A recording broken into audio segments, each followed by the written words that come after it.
ভবানীপুরের যদুবাবুর বাজার সংলগ্ন একটি মসজিদের প্রবেশদ্বারের তোরণ হঠাৎ ভেঙে পড়ে চাঞ্চল্য ছড়ালো এলাকায়। বুধবার সকাল 7:30 নাগাদ এই দুর্ঘটনাটি ঘটে বলে পুলিশ সূত্রে জানা গিয়েছে। পুলিশ জানিয়েছে, শতাধিক বছরের পুরনো ওই তোরণটি বছরখানেক আগেই মেরামত করা হয়েছিল।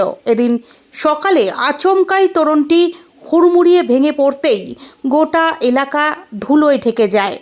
তবে সৌভাগ্যবশত ঘটনার সময় তোরণের আশেপাশে কেউ না থাকায় কোনো হতাহতের ঘটনা ঘটেনি। খবর পেয়ে দ্রুত ঘটনাস্থলে পৌঁছয় পুলিশ প্রশাসন। এদিকে ঘটনার পরপরই পুরসভার কর্মীরা ঘটনাস্থলে পৌঁছে ভেঙে পড়া তোরণটি সারানো এবং মেরামতের কাজ শুরু করেছেন। নিরাপত্তার কথা মাথায় রেখে এলাকায় সতর্কতামূলক ব্যবস্থা নেওয়া হয়েছে বলেও জানা গেছে।